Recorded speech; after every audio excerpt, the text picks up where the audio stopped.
इबादिहिल्लज़ीना इस्तफ़ा अम्मा बाद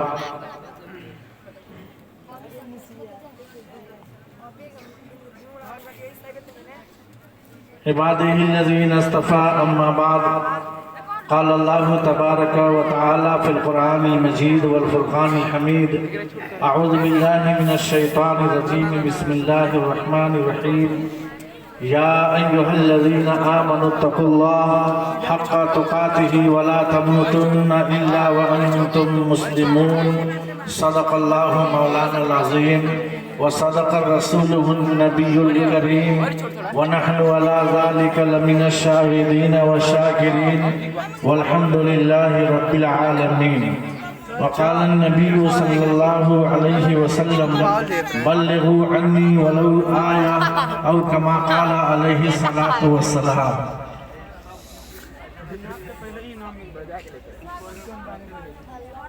अल्लाह ताला सारे लोगों को जुड़कर बैठने की तौफीक अता फरमाए। अभी आप कारी नौमान साहब खलीली से और कारी हबीबुर रहमान साहब से बहुत अच्छी नाते नबी आप सुन रहे थे, अच्छा कलाम पेश कर रहे थे, आप अच्छा से सुन रहे थे। अब बिल्कुल माँ बहनें जहाँ हैं वहाँ पर बिल्कुल यकजू हो जाए और आप हजरात जहाँ हैं बिल्कुल इत्मीनान से बैठे रहें। कुछ देर बातें होंगी, खूब गौर से सुनने की कोशिश करेंगे। साथ देंगे मेरा इंशाअल्लाह? पूरे हाथ उठाकर बताइए अल्हम्दुलिल्लाह। एक शेर पढ़ता हूं। ज़माना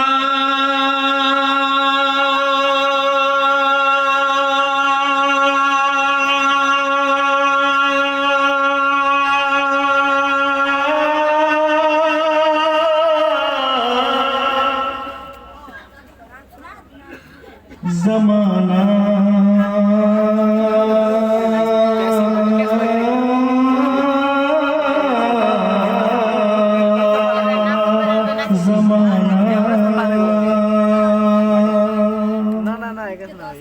ज़माना बहुत खूबसूरत है लेकिन मदीने के बाजार जैसा नहीं है।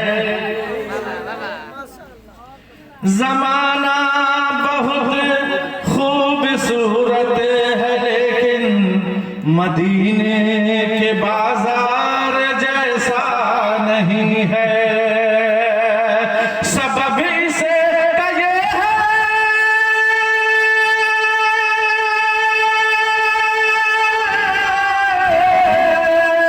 सबब इसे का ये है कि सारी ज़मीन पर कहीं और आका का रोज़ा नहीं है। मदीने के बाजार जैसा नहीं है, कहीं और आका का रोज़ा नहीं है। बंद कर दो। टाइट हो गए, हमारा ढीला चाहिए। अज़ानें भी होती, नमाज़ें भी होती, बहुत इल्म होता अगर ये भी होता।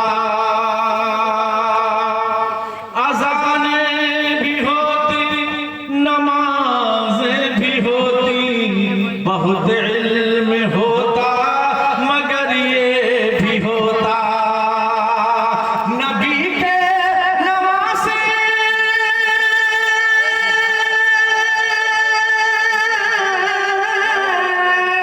नबी के नवासे न गर्दने कटाते तो सब कहते इस्लाम जिंदा नहीं है। मदीने के बाजार जैसा नहीं है, कहीं और आका का रोज़ा नहीं है। कोई चढ़ते सूरज से कह दे किसी दिन भरी दोपहर में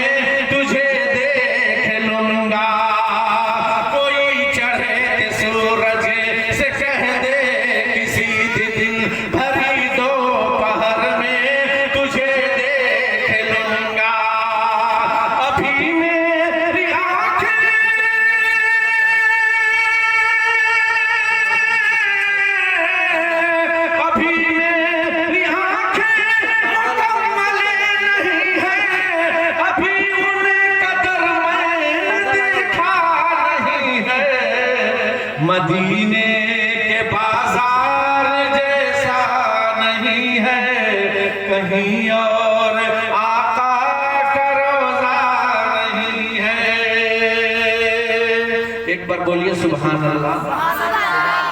अच्छा ये बताओ हमारा लालसा में के का कि तोने सुभान अल्लाह बोललो मान तो एक बार बोलिए सुभान अल्लाह। कि मेरी हयात मुझसे मेरी हयात मुझसे कभी मुँह न मोड़ना। मेरी हयात मुझसे मेरी हयात मुझसे कभी मुँह न मोड़ना। मेरी हयात मुझसे कभी मुँह न मोड़ना। ले जाके मुझको शहरे मदीना में छोड़ना। ले जाके मुझको शहरे मदीना में छोड़ना। देती रहेगी फातिमा ज़हरा हमें दुआ। देती रहेगी फातिमा देती रहेगी फातिमा ज़हरा हमें दुआ। बेटा बेटा बेटा मेरे हुसैन से रिश्ता न तोड़ना। बेटा मेरे हुसैन से रिश्ता न तोड़ना। एक बार पूरा मन में कहिए सुभान अल्लाह। हाथों को लगा कर बोलिए सुभान अल्लाह। माशाअल्लाह भोजपुरी के दो तीन शेर पेश करता हूँ इंशाअल्लाह बयान होगा। पहला शेर जी जी बिल्कुल। कि कैसे जाई मदीना। एक दर्द है एक परेशान हाल इंसान है। गुर्बत का आलम है कि जा नहीं सकता लेकिन तड़प रहा है कि कैसे मदीना जाऊं। ज़हन में रखिए और ये शेर मुलाजा करें कि कैसे जाई। माशाअल्लाह आमना बीबी 500 रुपया इनाम में भेजी है। अल्लाह सलामत रखे। आमीन। नाम ही तो आमना है। नबी पाक सल्लल्लाहु अलैहि वसल्लम की अम्मी आमना खातून कि आमिना का रहता है। बोलो बोलो सुभान अल्लाह। कि आमिना का रहता है लाडला मदीने में। आमिना का रहता है आमिना का रहता है लाडला मदीने में। आमिना का रहता है आमिना का रहता है लाडला मदीने में। लाडला मदीने में इसलिए इसलिए इसलिए नहीं आता ज़लज़ला मदीने में। इसलिए नहीं आता ज़लज़ला मदीने में।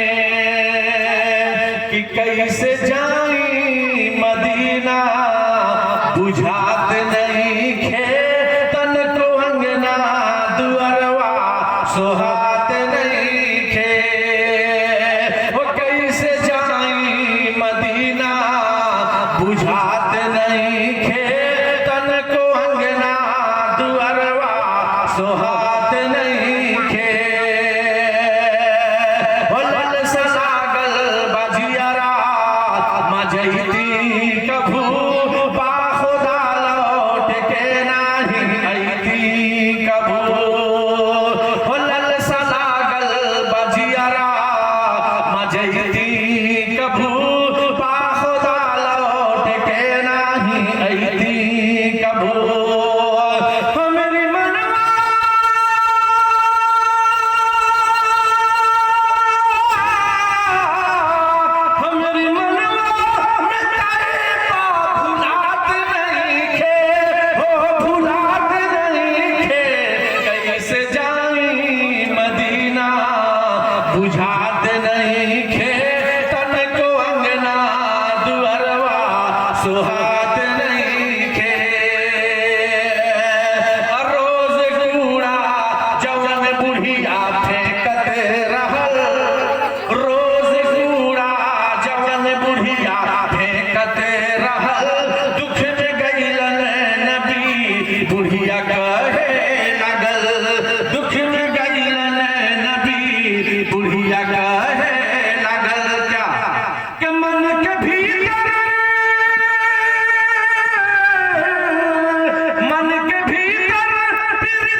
में बतैले नबी, रब की बतिया जगत में बतैले नबी।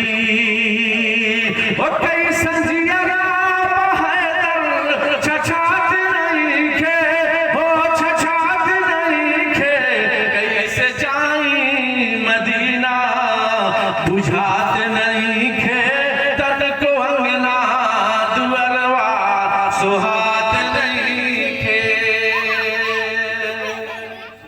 माशाअल्लाह हमने बरकत ले ली है और आप हजरात ने भी तहे दिल से सुना।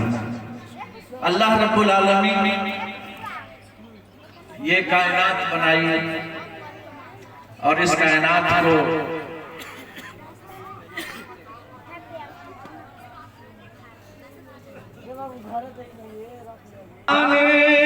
भी होती, नमाजें भी होती, बहुत इल्म होता, मगर ये भी होता। अज़ानें भी होती, नमाजें भी होती, बहुत इल्म होता, मगर ये भी होता। नबी के नवासे,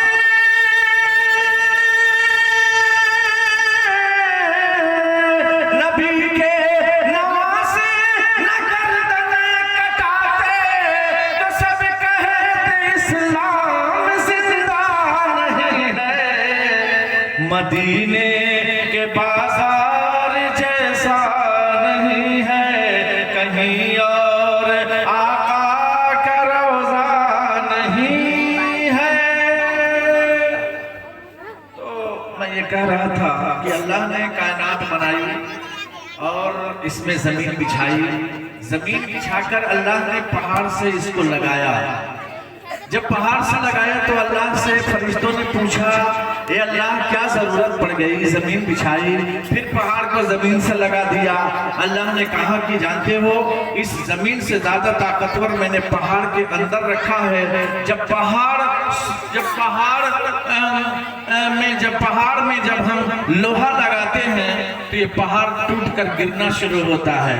अल्लाह ने फिर कहा कि ओ फरिश्ते, जमीन से ज्यादा ताकतवर मैंने इस पहाड़ के अंदर रखा। फरिश्तों ने पूछा, ये अल्लाह क्या इस पहाड़ से भी ज्यादा ताकतवर किसी को बनाया? अल्लाह ने कहा इस पहाड़ से ज्यादा ताकतवर मैंने लोहा के अंदर रखा। लोहा जब सुराख करता है यही पहाड़ गिरकर टूट कर गिरने लगता है। फरिश्तों ने कहा, ए अल्लाह क्या लोहा से भी ज्यादा ताकतवर किसी को बनाया? अल्लाह ने कहा लोहा से ज्यादा ताकतवर मैंने आग के अंदर रखा। आग में जब लोहा डाल दिया जाता है तो ये पिघलना शुरू हो जाता है। फरिश्तों ने कहा, ए अल्लाह क्या आग से भी ज्यादा ताकतवर किसी को बनाया? अल्लाह ने कहा आग से ज्यादा ताकतवर मैंने पानी के अंदर रखा। जब पानी आग में डाल दिया जाता है तो आग का टीला दर टीला बुझना शुरू हो जाता है। फिर फरिश्तों ने पूछा, ए अल्लाह क्या पानी से भी ज्यादा ताकतवर किसी को बनाया? अल्लाह ने कहा पानी से ज्यादा ताकतवर मैंने हवा के अंदर रखा। हवा का झोंका चलता है, पानी का रेला बह जाया करता है। फिर फरिश्तों ने पूछा, ए अल्लाह क्या हवा से भी ज्यादा ताकतवर किसी को बनाया? अल्लाह ने ये कहा, ए मेरे फरिश्तों, सारी ताकतें एक तरफ और इंसान की ताकत एक। अल्लाह ने कुरान में इसका जिक्र किया, लक़द खलक़नल इंसान फी अहसनि तक़वीम, हमने इंसान को बेहतर से बेहतर, अच्छा से अच्छा नक्शा अता फरमाया, अच्छी सूरत बनाई, अच्छी शक्ल अता फरमाई और बेहतर से बेहतर 18,000 मखलूक़ात में सबसे बेहतर और चुनीदा मखलूक अल्लाह ने इंसान को बनाया। अब मैं पूछना आपसे चाहता हूँ, जो रब्बुल आलमीन, जो खालिक़े कायनात अल्लाह ने जब सारे मखलूक़ात में बेहतर मखलूक अल्लाह ने इंसान को बनाया, तो अब देखना है कि अल्लाह ने तो हमें अशरफ बना दिया, अल्लाह ने हमें बेहतर बना दिया, शक्ल में भी अच्छी बनाया, सूरत भी हमारी अच्छी, नक्शा भी अच्छा। अल्लाह ताला ने किसी का चेहरा किसी की तरह नहीं रखा, छोटा सा चेहरा है लेकिन शक्ल अलग अलग बनाता है। सबसे बड़ा कमाल तो ये है रब्बुल आलमीन ने इतनी अच्छी शक्ल दी। मैं पूछना आपसे चाहता हूँ कि जो अल्लाह इतनी बड़ी शक्ल अता फरमाई, इतनी अच्छी सूरत अता फरमाई, क्या हम उस रब्बुल आलमीन का पैरोकार हो रहे हैं? क्या रब्बुल आलमीन के सामने घुटना टेक रहे हैं? क्या रब्बुल आलमीन के सामने माथा टेक रहे हैं? क्या रब्बुल आलमीन के साथ हम अपने अपना बर्ताव क्या कर रहे हैं? क्या हमने कभी गौर किया? अब नाम मत बोलिए, नहीं तो मेरा सिलसिला गड़बड़ हो जाएगा। जो ला कर दे रहे हैं पूरा पाकिट भर देंगे लोग, तो मैं मना नहीं करूंगा। जितना देवे के बाद मरियम साहिबा तू अपने दुपट्टा में इकट्ठा कर, अब फिर हमरा बात देखो ना, तो बात एने होई। अभी हम कलकत्ता चल जाए पटना, तो तोनी कहबो लोग कभी ईरान कभी तुरान, और तकरीर का सिलसिला भाग जाता है। थोड़ी सी बात इधर उधर होगी, तकरीरी सिलसिला खत्म हो जाएगा। रब्बुल आलमीन कहता है मैं तुझे पुकारता हूँ तुम मुझे पुकारो, मैं तुझे बुलाता हूँ तुम मेरे पास आओ, मैं तुझे अच्छा बनाया तो तुम मेरी पैरवी करो, मेरी इत्तेबा करो, मेरे हुक्म की ताबेदारी करो। जो बंदा अल्लाह से दिल लगा लेता है, जो बंदा अल्लाह से मोहब्बत करने लगता है, जो बंदा अल्लाह की पूजा पाठ करता है, रब्बुल आलमीन फरिश्तों से कहता है ऐ मेरे फरिश्तों तुम गवाह रहना। आखिर 2 बजे रात में बिस्तर क्यों छोड़ा? 2 बजे रात में बिस्तर से मस्जिद क्यों गया? 2 बजे रात में तन्हाई किए में ये अल्लाह अल्लाह को क्यों पुकारा? ये रब्बुल आलमीन को क्यों याद किया? फरिश्ते कहते हैं रब्बा ये सिर्फ तेरे डर से याद कर रहे हैं, ये बंदे तेरे हुक्म की तामील कर रहे हैं। अल्लाह कहता है वो मेरे फरिश्तों जरा देखो तो सही, किसी के डर से तो बिस्तर से नहीं हटा, वालिदैन की वजह से तो नहीं आया, शौहर की बीवी की वजह से तो मस्जिद में नहीं आया। वो फरिश्ते कहते हैं रब्बा ये सिर्फ तेरे डर से आए हैं। अल्लाह कहता है गवाह रहना, यही नेकी जन्नत तक पहुंचा कर रहेगी। मेरे दोस्तों और बुजुर्गों, आज दुनियावी जिंदगी पर जरा गौर करो। हम खूब कीचड़ उछाल देते हैं, हम खूब तोहमत लगा देते हैं, गाली गलौज खूब दे देते हैं, शिकवा शिकायत खूब करते हैं। क्या कभी हमने देखा अल्लाह के हुक्म के एतबार से हमारी जिंदगी जा रही है या नहीं जा रही है? हम देखने के एतबार से काफी आगे जा रहे हैं, बिल्डिंगों में आगे हैं, कारोबार में आगे हैं, बिजनेस में आगे हैं, तिजारत में आगे हैं, लेन देन में आगे हैं, कारोबार में आगे हैं, देखने से बहुत आगे जा रहे हैं। लेकिन क्या कभी आपने गौर किया कि अल्लाह की बंदगी में आगे जा रहे हैं या नहीं? कुरान की तिलावत हो रही है या नहीं? अल्लाह की इबादत हम करते हैं या नहीं? मस्जिद में अजान देते हैं या नहीं? झाड़ू घर मस्जिद में लगाते हैं या नहीं? इमाम की तनख्वाह टाइम से देते हैं या नहीं? मकतब में अपने बच्चों को भेजते हैं या नहीं? अगर आपने नहीं समझा तो याद रखो, आप बड़े बड़े स्टेशनों को देखते हैं, छोटे छोटे हाल्ट को भी आप देखते हैं। एक मर्तबा ऐसा हुआ कि एक छोटा सा हाल्ट था, उस हाल्ट पर स्टेशन मास्टर ऐलान करता है यात्री कृपया ध्यान दें। अब सब लोग चौंक गए कि या अल्लाह ये तो हाल्ट है, यहाँ पर कभी ऐलान होता नहीं है, टिकट टाइम से दिया नहीं जाता है। आज पहली बार इस हाल्ट पर ऐलान आ रहा है। सारे यात्री जितने थे बहुत गौर से सुनने लगे कि चलो आज हेड मास्टर टिकट मास्टर ऐलान कर रहा है, उसका ऐलान सुनिए। ऐलान करता है यात्री कृपया ध्यान दें। सब लोग इत्मीनान से उस बात को सुनने लगे। वो कहता है कि आज 12 बजे गाड़ी प्लेटफॉर्म नंबर 1 पर आ रही है। खुशी के मारे सारे लोग बाजारों में चले गए, गली कूचों में चले गए, माला खरीदने लगे, हार खरीदने लगे कि आज ड्राइवर बाबू को पहनाया जाएगा, क्योंकि ये पहला ड्राइवर है जो वक्त पर ये ड्राइवर गाड़ी को लाकर खड़ा कर रहा है। अब सारे के सारे लोग अपने अपने हाथों में हार लगाकर माला लगाकर प्लेटफॉर्म पर खड़े हैं। गाड़ी धीरे धीरे आ रही है। ड्राइवर देखकर अचंभा में पड़ गया कि कौन ऐसा आदमी चढ़ा है जिसके लिए सारे के सारे पैसेंजर्स अपने हाथ में हार लगाकर खड़े हैं। यहाँ तो कोई एमएलए आता नहीं है, इस ट्रेन पर कोई विधायक चढ़ता नहीं है, एमएलए और एमपी का दर्शन होता नहीं है, मुखिया सरपंच को कभी देखा जाता नहीं है, वार्ड कमिश्नर कभी चढ़ता नहीं है। आज किसके गले में ये हार डाला जाएगा?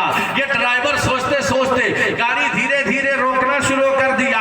सारे पैसेंजर्स दौड़ने लगे। जब ड्राइवर गाड़ी रोक देता है, लोगों ने आवाज लगाई, ओ ड्राइवर साहब नीचे आइए, नीचे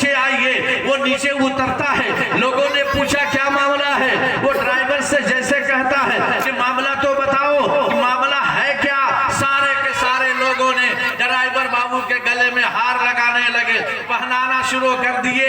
ड्राइवर ने पूछा कि ये तो बताओ किस खुशी में हार लगा रहे हो, किस वजह से तुम माला लगा रहे हो। लोगों ने कहा ड्राइवर बाबू आज आप पहला ड्राइवर हैं जो 12 बजे ठीक वक्त पर हमारी गाड़ी को लाकर प्लेटफॉर्म नंबर 1 पर खड़ा किए हैं। इस खुशी में माला पहनाया जा रहा है, इस खुशी में हार डाला जा रहा है।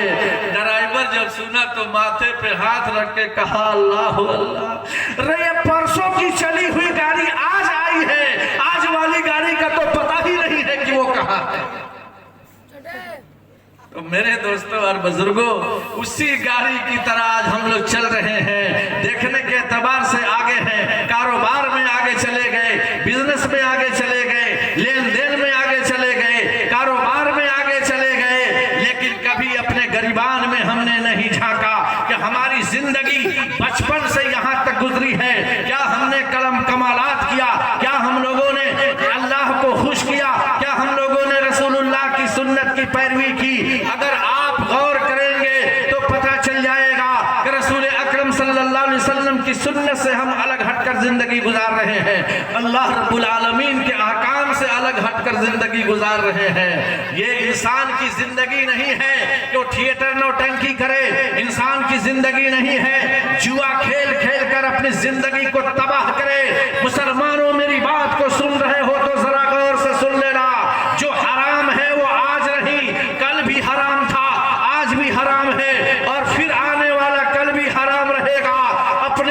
अपनी औलाद को तुम बर्बाद कर रहे हो, अपनी इज्जत को मिलिया मेट कर रहे हो। तुम्हारा बेटा घर छोड़कर 2 बजे रात में बिस्तर से अलग हो रहा है, माँ बाप को फिक्र नहीं है मेरा बेटा बिस्तर से अलग क्यों हो गया, मेरा बेटा 2 बजे रात में घर क्यों छोड़कर बाहर निकल गया। ये कौन जिम्मेदार होगा, ये कौन सोचने वाला होगा कि मेरा बेटा जिस तरह हम सोचते हैं डिप्लोमा किस तरह पास कर जाए, इंजीनियरिंग किस तरह निकाल ले, MBBS की डिग्री कैसे हासिल कर ले, ये बीटेक किस तरह से फर्स्ट डिवीजन से कामयाबी हासिल कर ले। मैं उसी बाप से कहना चाहता हूँ कि जब तुम्हें इतनी फिक्र है कि पैसे से लेकर अपने तन मन धन को अपने बेटे को कामयाब करने के लिए रात और दिन को नहीं समझते हो, तो उसी तरह तेरा बेटा बिस्तर छोड़कर रात में घर से बाहर चला गया। ये जिम्मेदारी कौन निभाएगा, ये बात को कौन परखेगा कि ये 25 साल का छोकरा बिस्तर से बाहर कहां जा रहा है। ये हमारी जिम्मेदारी है चक्कर लगाना।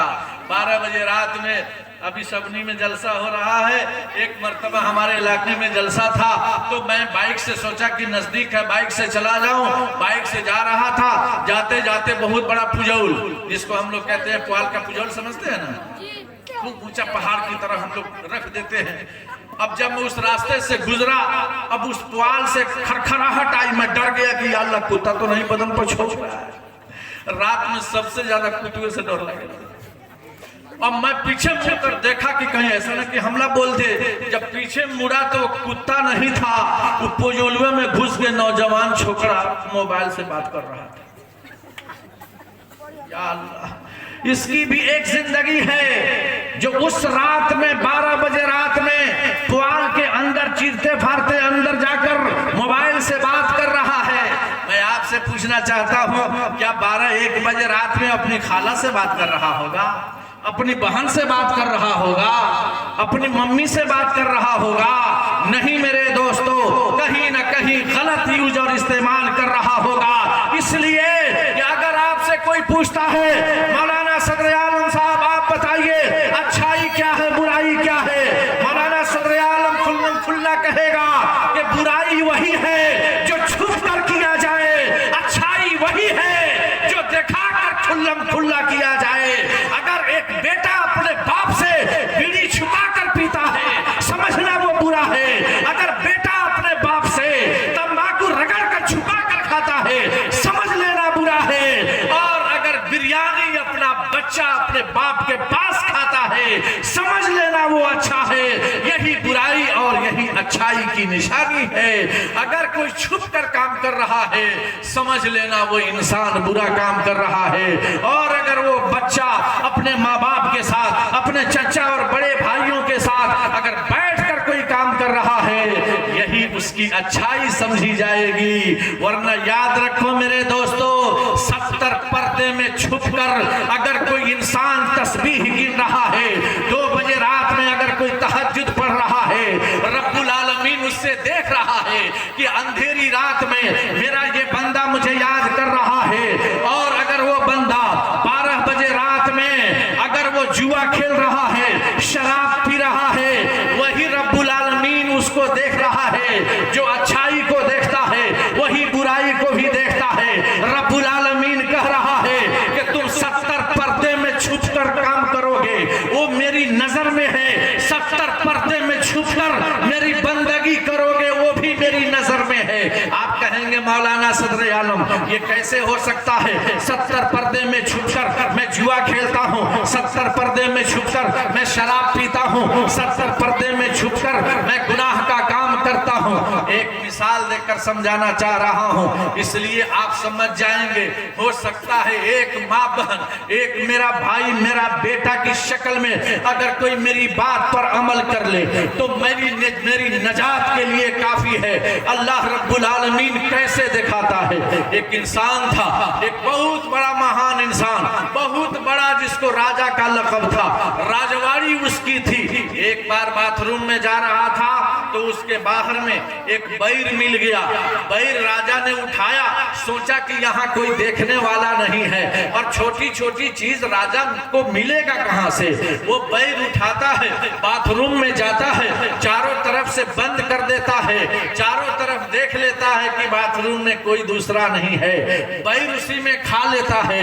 लेकिन मेरे दोस्तों, जब वो बाथरूम से आता है, नहाता है, शाही लिबास पहनता है, उसके बाद कहता है कि अब चलो जरा तख्त शाही पर। तख्त शाही पर जा रहा है, जैसे ही तख्त शाही पर पहुंचता था, लड़कियां नाचने लगती थी। बादशाह खुश हो जाता था कि मेरे इस्तकबाल में लड़कियां नाच रही हैं, डांस कर रही हैं। उस दिन राजा बड़ा खुश था, तो राजा ने कहा कि ऐ नाचने वाली लड़कियों, जब मैं तख्त शाही पे आता हूँ तो तुम नाचने लगती हो, कभी गाना नहीं गाती हो। कभी गाना भी तो गाओ ताकि दोनों का तालमेल मिल जाए। जैसा डांस वैसा गाना, जैसा गाना वैसा डांस। एक औरत ने कहा, राजा साहब आप तो कभी कहते नहीं हैं गाना गाने के लिए, लेकिन आज आपने कहा है मैं गाना गा करके दिखाऊंगी। राजा ने कहा, मस्ती में झूमो, गाओ भी, नाचो भी, तुम्हें इनाम दिया जाएगा। उसमें से एक लड़की गाने लगी, राजा जी मैं तो कह दूंगी, राजा जी मैं तो कह दूंगी। अभी कहता आई दादा देख ले भैया का तो बंद कर के हम खैनी है। यही कहती है राजा जी मैं तो कह दूंगी, राजा जी मैं तो कह दूंगी। ये कहां से देख ले? अब राजा ने कहा, ए वजीर। जी हुजूर, जरा वो अटैची में पैसा है, वो अटैची लेकर जल्दी आओ। अब वजीर दौड़ते दौड़ते गया और जिस अटैची में पैसे रखे थे दौड़े दौड़े लेकर आया। हुजूर, इस अटैची में रुपये भरे हुए हैं। अब ये अटैची खोला और खोलने के बाद पैसा फेंकने लगा कि सब गा मगर गाना मत गा। अब तो जान रहा था कि राज खोल देगी, इसलिए इनाम पर इनाम फेंक रहा है। ये पैसे लेते जाओ, गाना बंद करते जाओ। अब वो कहती है राजा की गाना बड़ा पसंद है, वही से इनाम देता। अब दोनों उल्टा, ये कुछ और समझ रहा है, वो कुछ और समझ रही है। मामला दोनों का अलग था। ये समझ रहा है कि पैसा फेंकूंगा तो गाना बंद हो जाएगा, और वो समझ रही है जब तक गाती रहूंगी तब तक पैसा आता है। मामला तो यहीं पे है। अब नतीजा ये हुआ कि न वो गाना बंद करती थी, न ये पैसा बंद करता था। एक अटैची की सारी रकम खत्म हो गई। कहने लगा, ये वजीर दूसरा लाओ। दूसरी अटैची भी लाई गई। अटैची खोला, फिर पैसे फेंकने लगा और उधर से वो गाना शुरू कर दी, राजा जी मैं तो कह दूंगी, राजा जी मैं तो कह दूंगी। अब गाना गाते गाते दोनों अटैची की सारी रकम खत्म हो गई। अब राजा बड़ा गुस्सा में आया और कहने लगा, अबे चुप। उसी वक्त से राजा जी मैं तो कह दूंगी, राजा जी मैं तो कह दूंगी। क्या कहोगी? यही ना कहोगी राजा लेटर में गया था, बैग चुरा कर खा गया। कहना है तो कह दे। मेरे दोस्तों और बुजुर्गों, इतना पर्दा में काम किया गया था, लॉक करके दरवाजा बंद था और सर्टिफाइड होकर के खाया था, मगर अल्लाह ने राज को खोला। ये मत समझिए कि जो हम कर रहे हैं अच्छा कर रहे हैं, और ये मत समझिए कि कोई देखे ना देखे, लेकिन अल्लाह देख रहा है। आपको बताऊं, ये तो एक दुनियावी बात है। चलो मैं सहाबा की बात कर रहा हूं। हजरत उमर फारूक रजी अल्लाह ताला अन्हु, हजरत अबू बकर सिद्दीक रजी अल्लाह ताला अन्हु, ये दोनों जलीलुल कद्र सहाबा हैं। रात में नमाज पढ़ रहे थे, अल्लाह के रसूल गश्त करते करते निकल रहे थे। आपने देखा उमर फारूक भी नमाज में है, अबू बकर सिद्दीक भी नमाज में है, दोनों सहाबा नमाज पढ़ रहे हैं। अबू बकर सिद्दीक आहिस्ता आहिस्ता नमाज पढ़ रहे हैं, और आपने देखा कि उमर फारूक जोर जोर से पढ़ रहे हैं। अल्लाह के नबी ने दोनों सहाबा को बुलाया और बुलाकर कहा कि हे उमर फारूक, रात गश्त करते करते मैं पहुंचा, लेकिन मैंने देखा बहुत जोर जोर से नमाज पढ़ रहे थे। आखिर वजह क्या थी? सैयदना उमर फारूक का जवाब सुनो मुसलमानों। उमर फारूक रजी अल्लाह ताला अन्हु ने कहा, हे अल्लाह के रसूल, मैं जोर जोर से इसलिए नमाज पढ़ रहा था कि कुछ सहाबा सोए हुए थे, जाग जाते तो उनको भी नमाज मुयस्सर हो जाती, वो भी तहज्जुद पढ़ जाते। अल्लाह के रसूल, इस वजह से जोर जोर से मैं पढ़ रहा था। अल्लाह के नबी ने पूछा, ओ अबू बकर, तुम इतना आहिस्ता से क्यों पढ़ रहे थे? अबू बकर सिद्दीक ने कहा, ए अल्लाह के रसूल, मैं आज दिल ही दिल में इसलिए पढ़ रहा था कि जिस रब्बुल आलमीन के लिए मैं नमाज पढ़ रहा था, वो मेरे दिल के भेद को देख रहा था। दोनों अपनी जगह पर ठीक थे। एक आहिस्ता पढ़ रहे हैं वो भी ठीक थे, एक जोर से पढ़ रहे हैं वो भी ठीक थे, लेकिन अल्लाह के नबी ने फरमाया, ए अबू बकर, अपनी आवाज को थोड़ी सी बढ़ाओ, ए उमर फारूक, अपनी आवाज को थोड़ी सी पस्त कर दो। मेरे दोस्तों और बुजुर्गों, पता ये चला कि दुनिया में जो कुछ हम कर रहे हैं, अल्लाह को हाजिर नाजिर आप समझ लीजिए। अल्लाह को आप याद रखिए, चलते फिरते उठते बैठते, इसलिए याद करने की बात कर रहा हूं कि ये दुनिया है। दुनिया, इस दुनिया में अल्लाह ने हर चीज की जोड़ी लगाई है। अल्लाह ने खेत बनाई तो खलियान भी बनाया, अल्लाह ने चांद बनाया तो सूरज भी दिया, अल्लाह ने रात बनाई तो दिन भी दिया, अल्लाह ने झोपड़ी दी तो महल भी दिया, अल्लाह ताला ने मर्द को पैदा किया तो औरत को भी पैदा किया, अल्लाह रब्बुल आलमीन ने जब आराम दिया तो तकलीफ भी दी, अल्लाह ने जवानी दी, बुढ़ापा भी दिया। आप नजर उठाकर चलिए, पता चल जाएगा दुनिया में हर चीज की जोड़ी है।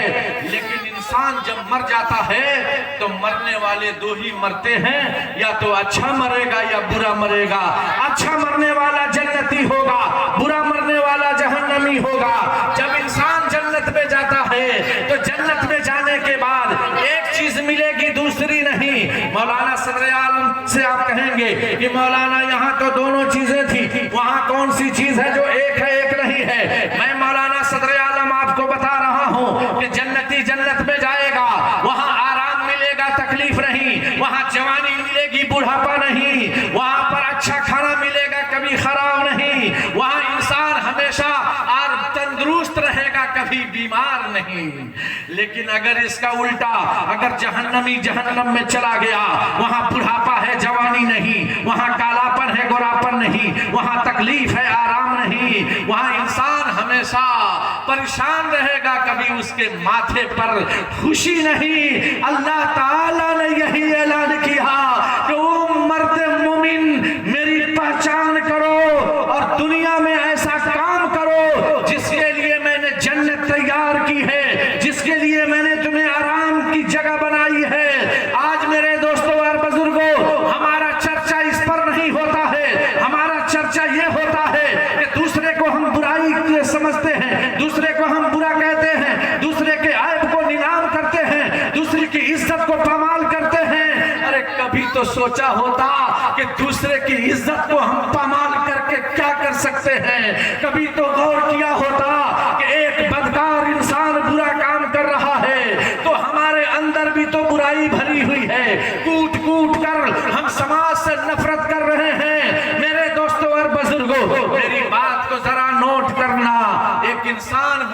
पर बुराई कर रहा है, एक इंसान बुराई पर बुराई कर रहा है, लेकिन एक रोज ऐसा आएगा अल्लाह की हिदायत आएगी, अल्लाह हिदायत का चिराग जलाएगा।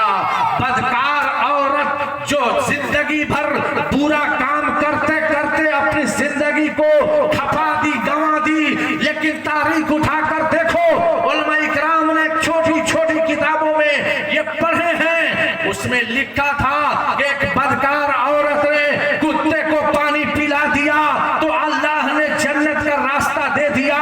एक बदकार औरत ने प्यासा कुत्ते को पानी पिलाकर जन्नत का हकदार बन गई। लेकिन आज हमारा हाल ये है कि हम अपने भाई से रूठे हुए हैं, बाप से बगावत कर रहे हैं, बहन को बेटी से, बेटी को बहन से, माँ को बेटी से नफरत हो रही है। आखिर क्यों? सिर्फ इस वजह से कि हमने प्यार नहीं बांटा, सिर्फ इस वजह से कि हमने माँ को माँ नहीं समझा, सिर्फ इस वजह से कि हमने बाप के दर्जे को, हमने बाप का दर्जा नहीं दिया, हमने बड़े भाई का अखलाक हमने खत्म कर दिया, हमने भाई को भाई से तोड़ने का काम किया, हमने बाप को बेटे से लड़ाने की कोशिश की।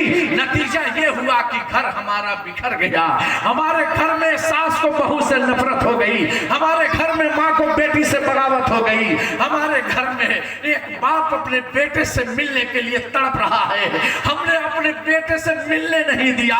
क्या ये शैतानियत नहीं है तो क्या है? ये मोहब्बत नहीं है मेरे दोस्तों।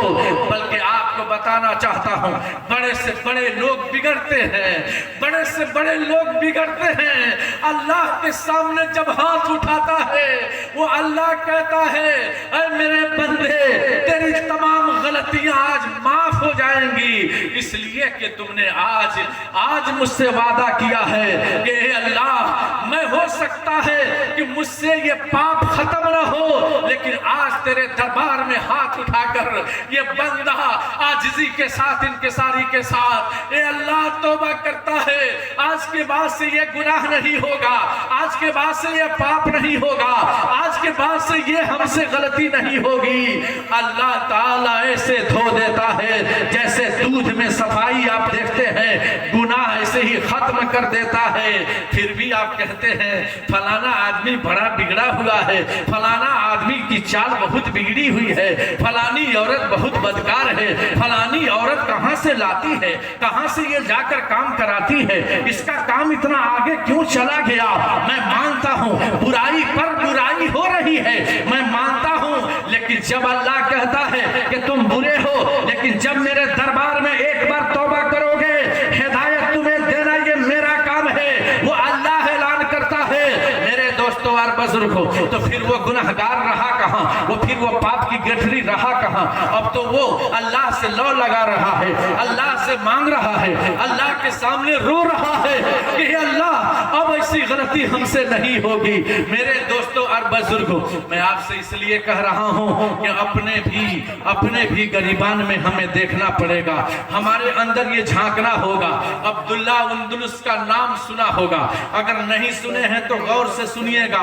अब्दुल्ला उंदुलुस इतने बड़े मुहद्दिस, बुखारी शरीफ पढ़ाने वाले मुहद्दिस, लेकिन आपको इसलिए बता रहा हूं कि जो 50,000 के पास बैठने वाले, हदीस पढ़ाने वाले, 50 नहीं 50,000 के मजमे में बैठने वाले, एक बार ऐसा होता है कि भंगी पर आप दीवाना हो जाते हैं, भंगी पर आप फरेफ्ता हो जाते हैं। आप तारीख उठाकर देखिए, जो बुखारी शरीफ पढ़ाने वाले मुहद्दिस एक भंगी पर दीवाना, जिस भंगी ने अपने डंडे से सुअर चराया करती थी, उस भंगी, जिस औरत ने सुअर चराया जिस डंडे से, वही डंडा लेकर वो अब्दुल्ला उंदुलुस इतने बड़े मुफक्किर मुदब्बिर, वो उस डंडे को अपने हाथ में ले रहे हैं, और जिस आशा से आप खुतबा देते थे जुमा में,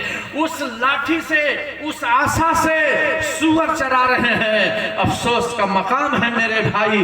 वो आपको इसलिए बता रहा हूं, जब ये ऐसा मामला आया कोई नहीं कहता था तौबा तौबा क्या हो गया है आपके साथ, आप तो 50,000 आपके शागिर्द हैं, आप इतने बड़े मुहद्दिस हैं, आपकी जिंदगी कहाँ थी कहाँ चली गई, उनको कुछ नहीं समझ में आता था। फिर अल्लाह से उन्होंने रोया, अल्लाह के सामने उन्होंने घुटना टेका, अल्लाह से फरियाद की, या अल्लाह ये कहाँ था, मैं कहाँ चला आया, ए अल्लाह मैं भटक गया, ए अल्लाह मैं पाप की गेठरी मेरे सर पे आ गई, ए रब्बा ये गेठरी खोल दे, ए अल्लाह पाप हटा दे। अल्लाह ने फिर हिदायत का चिराग जलाया, फिर वही मुहद्दिस अपने मकाम पर आ गए और इस तरह से रहने लगे जैसे लगता था कि पहचान नहीं है। जब वही औरत जब देखे कि अब्दुल्ला अंदलुस मुझे छोड़ गए, अब बातचीत नहीं करते हैं, जब ये जुमा के दिन खुतबा दे रहे थे तो औरत दरवाजे पर आई और आकर कहती है, बोलो अब्दुल्ला अंदलुस से कि ये औरत आई हुई है। आपने क्या जवाब दिया? जाकर उससे बोलो पहले पर्दा करे और पर्दे में रह करके फिर जब नमाज से फारिग हो तो बात करे। अभी अभी देखा आपने तेवर, उसी पर वो दीवाना थे, अल्लाह ने हिदायत दे दी। अब कहते हैं कि पर्दा में रहो, तुम्हारी जबान पर्दा, तुम्हारा जिस्म पर्दा, तुम बोलोगी वो आवाज पर्दा। मेरे दोस्तों और बुजुर्गों, इसलिए किसी को घटिया नजर से न देखो, किसी को घटिया नजर से न देखो, बल्कि ये कहो हो सकता है कि अल्लाह इसी के बदले में हिदायत दे दे, हो सकता है इसी के बदले में वो रास्ता अपना ले। मैं इसलिए कह रहा हूँ कि आज दूसरे के ऐब ढूंढने में हम बहुत आगे हैं, अपना ऐब हम नहीं ढूंढते हैं। इसलिए ये शिकवा छोड़ो, ये गीबत छोड़ो, ये तरीका छोड़ो और सही तरीके पर आओ। जो कुरान कहता है, हदीस कहती है, इंशाअल्लाह रहमान हम कामयाब हो जाएंगे, हमारी जिंदगी बदल जाएगी। और अगर हमने इस काम को नहीं किया तो मेरे दोस्तों आज भी हम परेशान हैं, कल भी परेशान रहेंगे। इसलिए सबसे पहले मोहब्बत का चिराग दो, आपस में मिलकर रहो। अगर कोई बुराई देख रहे हो तो सबसे पहले समझाओ, उसको सही रास्ता दिखाओ, उससे घिन महसूस करो। इंशाअल्लाह आज नहीं तो कल वो रास्ता चेंज कर देगा, वो रास्ता बदल देगा। और अगर हमने ऐसे ही छोड़ दिया तो रास्ता तो भटक ही गया है। इसलिए मेरे दोस्तों और बुजुर्गों, अल्लाह ताला ने ये मौका अता फरमाया है। एक भाई को भाई से लगाओ, एक बाप को बेटे से लगाओ, एक अजीज को दूसरे अजीज से ताल्लुक बढ़ाओ। अल्लाह के रसूल क्या करते थे? अल्लाह के रसूल क्या करते थे? अगर किसी से बात बिगड़ जाती थी तो सबसे पहले सलाम करके उस बात को साफ कर दिया करते थे। आप रास्ते से जा रहे हैं, हजरत साद रजी अल्लाह ताला अन्हु का घर मिला, आप जाते हैं, अस्सलाम वालेकुम या साद। हजरत साद ने कहा वालेकुम अस्सलाम व रहमतुल्लाहि व बरकातुहू। अल्लाह के नबी को समझ में आया, लगता है कि आवाज नहीं आई। फिर जोर से अल्लाह के नबी ने फरमाया अस्सलामु अलैकुम या साद। हजरत साद ने आहिस्ता जवाब दिया। फिर तीसरी बार अल्लाह के नबी ने फरमाया अस्सलामु अलैकुम या साद। हजरत साद ने धीरे से जवाब दिया। अल्लाह के रसूल वहां से वापिस होने लगे। हजरत साद घर से निकले, तफज़्ज़ल या रसूल अल्लाह। अरे साद तुम घर में थे? कहा हाँ मैं घर में था, लेकिन मैं 3 बार सलाम किया, तुमने एक बार भी जवाब नहीं दिया। अल्लाह के नबी से वो सहाबी कहते हैं अल्लाह के रसूल आपने 3 बार सलाम किया है और तीनों बार मैंने जवाब दिया है। अल्लाह के नबी ने फरमाया तो जोर से जवाब क्यों नहीं दिया? हजरत साद की बात सुनो। हजरत साद कहते हैं अल्लाह के रसूल दिल में उमंग हो रहा था कि जितनी बार रसूलुल्लाह सलाम करेंगे उतनी बार मुझे सलामती की दुआ मिलती रहेगी। ये कल्चर था मेरे दोस्तों और बुजुर्गों, ये सोसाइटी थी नबी अकरम सल्लल्लाहु अलैहि वसल्लम की।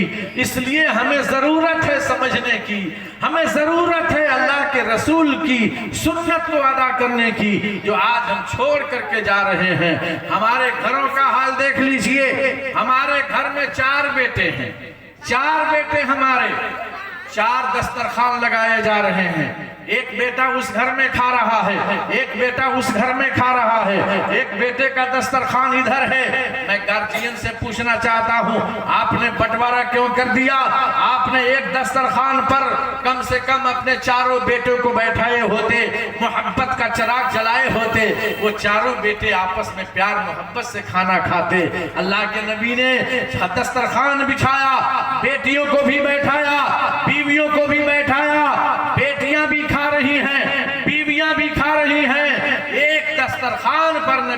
आलम सल्लल्लाहु अलैहि वसल्लम ने खाना खाकर दिखाया, ये हमारे नबी की सुन्नत है। आज तो हमने खुद ही बर्बाद किया है। 4 बेटों का 4 घर, चारों खाना अलग हो गया। मोहब्बत कहां से हम पकड़ेंगे? मोहब्बत कहां आएगी? प्यार कहां आएगा? इसलिए मेरे गार्जियन हजरात, आप एक वक्त कम से कम अपने बच्चों के साथ खाना खाइए, माँ को भी बैठाइए, आप भी बैठिए और अपनी औलाद को बैठाकर एक साथ खाना खाइए। ये हमारे नबी सल्लल्लाहु अलैहि वसल्लम की सुन्नत है, इस पर अमल करना हमारे लिए जरूरी है। इसलिए इंशाअल्लाह रहमान आप अहद करें कि इस सुन्नत को जिंदा करेंगे, इंशाअल्लाह करेंगे सब लोग। एक बात और बताने जा रहा हूं, कांटे की बात है, याद रखिएगा। अल्लाह के रसूल सल्लल्लाहु अलैहि वसल्लम की ये बात है, मेरी जबान है, बात रसूलुल्लाह की है।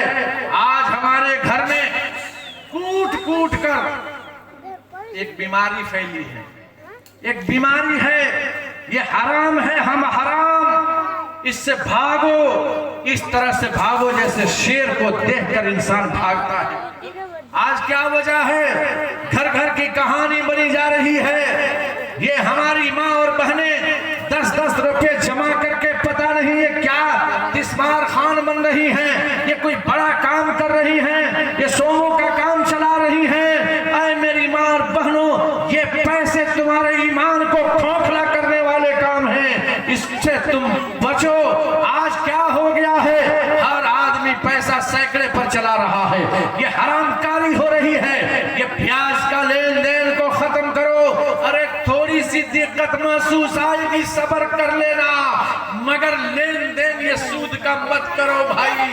अल्लाह ने कुरान में इसका ऐलान किया है, अहल्लुल्लाहु बैअ व हर्रम रिबा, अल्लाह ने खरीदना और बेचना हलाल किया है और सूद को हमेशा के लिए हराम कर दिया है। आज उसी हराम काम में हम इस तरह करते हैं जैसे लगता है कि हमारे घर का एक बिजनेस है, हमारे घर का एक कारोबार है। इसलिए मेरे भाई, इससे बचो। मैं बहुत क्रोध के साथ इस बात को मैं बता रहा हूं, इससे बचने की कोशिश करो। जिसके अंदर है लेन देन को खत्म करो, कर्ज लेकर के काम चला लेना, मगर ये सूद और ब्याज का कारोबार मत करना।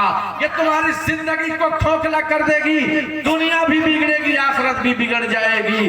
दूसरी बात ये है मेरी माँ और बहनों, आज हमारे घर का हाल देखो, हमारे घर में कितनी बदकारियां, कितनी बदतमीजियां हो रही हैं। मैं अपनी माँ बहनों को एक पैगाम देना चाहता हूँ कि तुम जहाँ बैठती हो वहाँ शिकवा शिकायत, जहाँ बैठती हो वहाँ किसी न किसी की ग़ीबत और किसी न किसी की चुगली करना शुरू करती हो। अल्लाह के रसूल सल्लल्लाहु अलैहि वसल्लम की एक हदीस है, अल्लाह के नबी ने फरमाया, मेरी माँ बहनों, तुम 4 काम को हमेशा जिंदगी में उतार लेना। अगर ये 4 काम जिंदगी में उतार लेती हो, तुम यहाँ भी संवरोगी और आखिरत में भी संवर जाओगी। दुनिया में तुम बहुत काम करती हो, गाना बजाना शौक से करती हो, अफ्तर का गाना अलग गाती हो, चावल बनाने का गाना अलग गाती हो, हल्दी का रस्म अलग अदा करती हो। अब तो ऐसी बीमारी आ गई है कि अब अच्छे घर में ये बीमारी कूट कर भर गई है। ये कहां से आएगा पैसा और किस तरह से इंसान जिंदगी गुजारेगा? अब हर वक्त का लिबास चेंज हो गया। ये मेहंदी वाला सूट अलग चाहिए, हल्दी वाला सूट अलग चाहिए, बारात आने वाली रात जागा का सूट अलग चाहिए और बारात आ रही है उसका सूट अलग चाहिए। अब आप बताइए, अगर 1000 का लिए जाए तो 10,000 तो एक लड़की पर पड़े। ये रस्म कहां से आ गया? क्या कुरान ने बताया? क्या रसूलुल्लाह ने इसका सबक दिया? नहीं मेरी माँ और बहनों, जरा सा अपने दिल पर ये ले जाओ कि मैं क्या कर रही हूँ। अगर सही से इस बात को तुम अपने दिल में उतार लोगी। अभी पिछले नवंबर में अपनी बेटी की मैंने शादी की। हमारी बेटियों में से वो बेटियां जिसकी अभी शादी नहीं, छोटी बेटियां, अब्बू आज हल्दी का दिन है, आज मेहंदी का दिन है। मैं कहा, अरे बेटा, ये तुम ये जबान पर लाई कहां से? ये आवाज आई कहां से? तुम ये बोल क्यों रही हो? क्या तुझे पता नहीं है कि तुम मौलाना सदर आलम की बेटी हो और तुम इस बात को सामने ला रही हो? कसम खुदा की मैं इसलिए पैगाम दे रहा हूं कि गार्जियन सही हो जाएंगे तो घर की माएं सही हो जाएंगी। ये लिख लीजिए मेरी बात को। जब मैं समझाया, कसम खुदा की उसके बाद से लेकर रुखसती तक मेरी बेटियों ने कभी आवाज नहीं उठाई, कभी नहीं कहा आपको ये चीज नहीं है, वो चीज नहीं है। क्यों? माहौल का असर पड़ता है, इंसान बिगड़ जाता है, और जब वही माहौल अच्छा मिलता है, बिगड़ा हुआ इंसान संभल जाता है। दो आदमी की दोस्ती हुई, एक अच्छा था एक बुरा था। जा रहे थे सब्जी मस्जिद में, अच्छा वाला दोस्त ने कहा कि रुक जा मैं इस्तिंजा करके आता हूँ। अब जैसे अंदर गया तो देखा जमात आई है, अल्लाह रसूल की बात हो रही है, इस्तिंजा किया, जाकर अंदर बैठ गया। अब जो बेनमाजी था वो बाहर इंतजार कर रहा है। इंतजार करते करते आवाज लगाया, ओ शफीक भैया बाहर निकल यार, कितनी देर इंतजार करवाओगे? तो कितना अच्छा जवाब दिया जानते हो? मैं अपने माहौल में आ गया, ये मुझे निकलने नहीं देता, और तुम जिस माहौल में तुझे अंदर आने नहीं देता। तो मेरे दोस्तों और बुजुर्गों, इसका असर पड़ता है। इसलिए मेरी मां और बहनों, अब मैं तुझे कुछ पैगाम देना चाह रहा हूं, इसको नोट करो। और गार्जियन हजरात से मैं बता रहा हूं, अल्लाह ने कुरान में इसका ऐलान किया है, अर्रिजालु क़व्वामून अलन निसा। ये मर्द सो चुके हैं, जागो मेरे भाई जागो। अल्लाह ताला ने आपको हाकिम बनाया है, हाकिम। अल्लाह ने कुरान में इसका तज़किरा किया कि तुम्हारे हाथ में बागडोर रहना चाहिए। माँ जो कहती हम मान लेते हैं, बेटियां जो कहें हम मान लेते हैं, बहुएं जो कहती हैं हम मान लेते हैं। और कुरान कहता है कि तुम्हारे घर का गार्जियन तुम्हारा घर का मालिक है, वो जैसा रहेगा वैसा घर चलेगा। लेकिन हम क्या सीखे हैं, हम क्या सुने हैं जानते हैं? जब कुछ कहते हैं ना माँ बहनों से, जब हमारे गार्जियन कहते हैं तो माँ बहनें कहती हैं जाना बाहर, का बड़ा बक बक कही, इतने में बाहर चल जाने से मामला बिगड़ जाना। नहीं मेरे दोस्तों और बुजुर्गों, अल्लाह के रसूल सल्लल्लाहु अलैहि वसल्लम ने फरमाया है, अल्लाह ताला ने कुरान में इरशाद फरमाया, अर्रिजालु क़व्वामून अलन निसा, कि औरतों को अल्लाह ने मर्दों को अल्लाह ने औरतों का हाकिम बनाया है। तो हम हाकिम बनकर काम करें। एक मिसाल से आपको समझाता हूं, हो सकता है ये मिसाल आप अच्छी तरह से समझ सके। आप कभी मार्केट नहीं किए, आप कभी बाहर नहीं गए, अब हमेशा बीवी से काम कराते हैं, मार्केटिंग वो करेगी, सौदा वो करेगी, किराना दुकान पे वो जाएगी, और मीना बाजार का वो चक्कर काटेगी। अब नतीजा धीरे धीरे क्या होगा, जब आपको मौलाना समझाने लगेंगे, मौलाना ताहिर साहब अपनी नसीहत में लपेटने लगेंगे, तो आप क्या कहेंगे? अच्छा मौलाना ताहिर साहब, आज के बाद से मैं अपनी बहनों को, अपनी बेटियों को मैं सख्त नजर से देखूंगा, कभी मार्केट करने नहीं दूंगा। लेकिन मेरे दोस्तों, जब आप सख्त होंगे, डायरेक्ट होंगे, तो ये भी एक्सीडेंट का एक असर हो जाता है। एक वाकया सुनाता हूँ, सुनिएगा। एक आदमी ऐसे ही कुछ बहुत तेजी से समझा, और समझने के बाद इतना सख्त हो गया कि उसकी बीवी ने कहा कि सुनिए, आप तो जो चाह रहे थे मैं वो कर रही थी, लेकिन अब जो आप चाहेंगे वो भी मैं करूंगी, लेकिन एक बात बताती हूँ, उस पर आप अमल कीजिएगा। कहा कौन सी बात? कहा कि देखिए, कभी आप मार्केट नहीं जाते हैं, कभी बाजार आप नहीं जाते हैं, इसलिए एक बात बताती हूँ, उस पर अमल कीजिएगा। कहा अच्छी बात है, जो बताओगी मैं अमल करूंगा। तो वो कहने लगे कि देखिए, मार्केट का भाव मैं 20 साल से लेकर 40 साल की उम्र तक मैं जानती हूं कि मार्केट में महंगाई किस तरह से है, इसलिए आज के बाद से मैं घर में रहूंगी।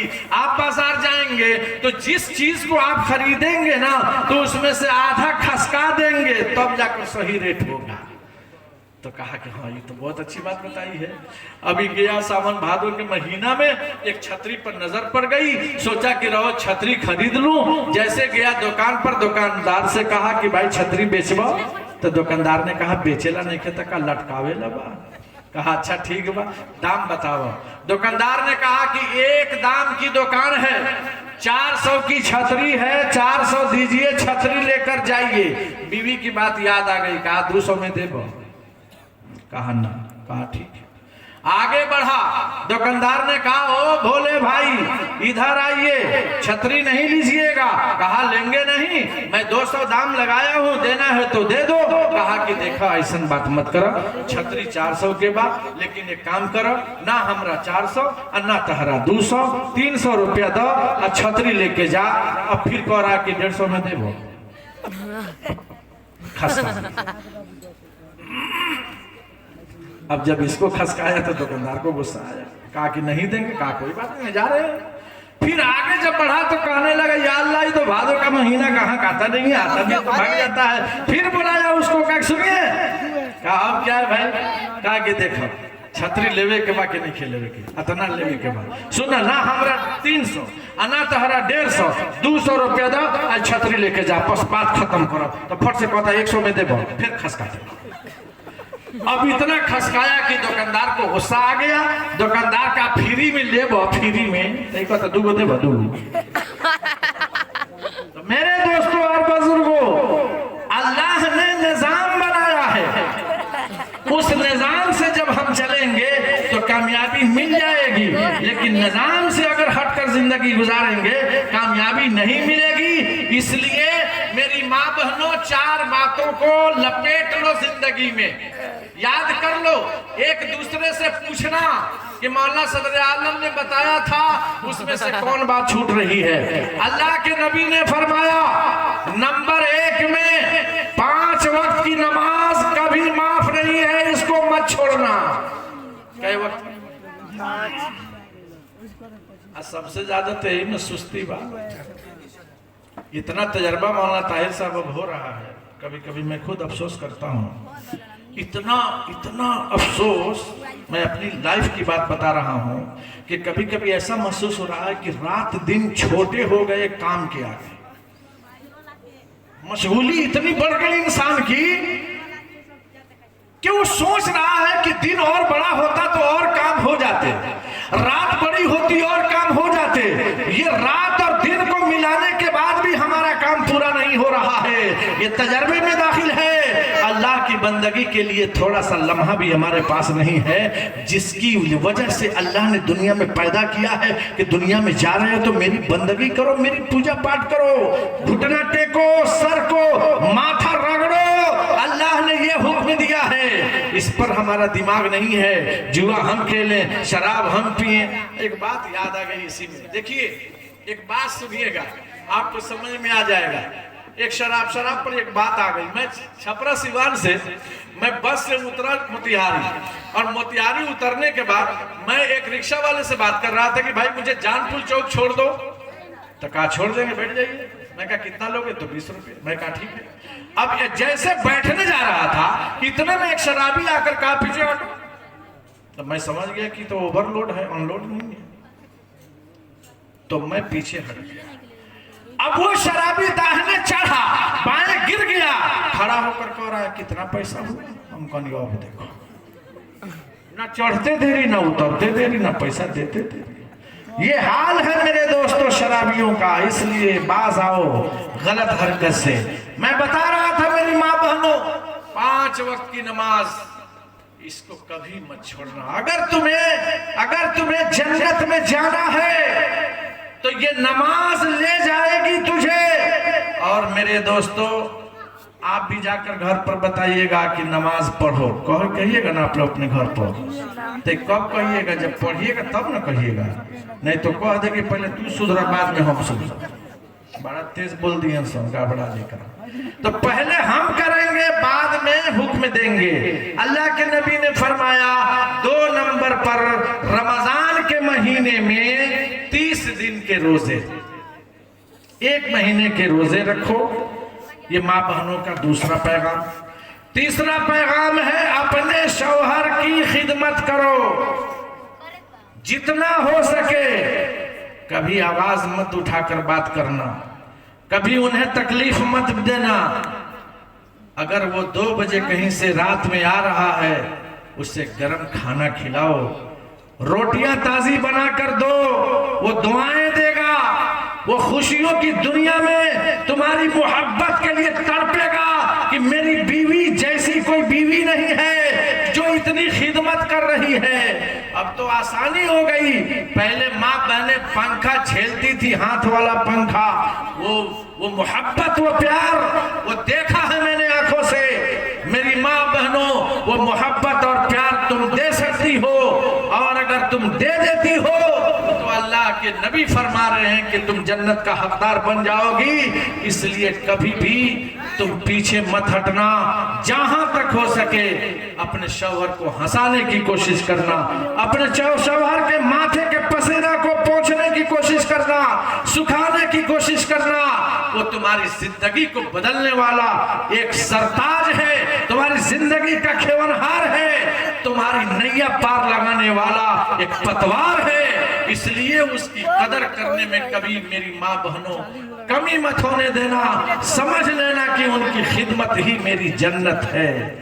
नंबर 4 में अल्लाह के नबी फरमा रहे हैं कि अपनी इज्जत की हिफाजत करना, कभी दूसरे मर्दों पर गलत निगाह मत जाने देना। अल्लाह के नबी ने फरमाया, ये 4 काम जिन माओं ने कर ली, 5 वक्त की नमाज, रमजान के रोजे, शौहर की खिदमत, अपनी इज्जत की हिफाजत, ये 4 काम करना है मेरी माँ बहनों। अगर कर लेती हो तो अल्लाह के नबी अब क्या फरमा रहे हैं, गौर से सुनो, कि जिन माओं ने, जिन बहनों ने ये 4 काम दुनिया में कर ली तो अल्लाह के नबी फरमाते हैं जन्नत के 8 दरवाजे खोले जाएंगे। 8 दरवाजे, जिस दरवाजे से चाहेगी जन्नत में चली जाएगी, कोई रोकने वाला नहीं होगा, कोई टोकने वाला नहीं होगा, और कोई आपसे कहने वाला नहीं होगा। अल्लाह 8 दरवाजे जन्नत के खोलेगा, जिस दरवाजे से चाहोगी चली जाओगी। अब बताओ, इतना बड़ा पैगाम है, अल्लाह के नबी ने सिर्फ औरतों को ये पैगाम खास दिया। मेरी माँ बहनों, वादा करो आज की तारीख में इंशाअल्लाह नमाज भी पढ़ेंगे, रमजान के रोजे भी रखेंगे, अपने शौहर की खिदमत भी करेंगे और अपनी इज्जत की हिफाजत भी करेंगे।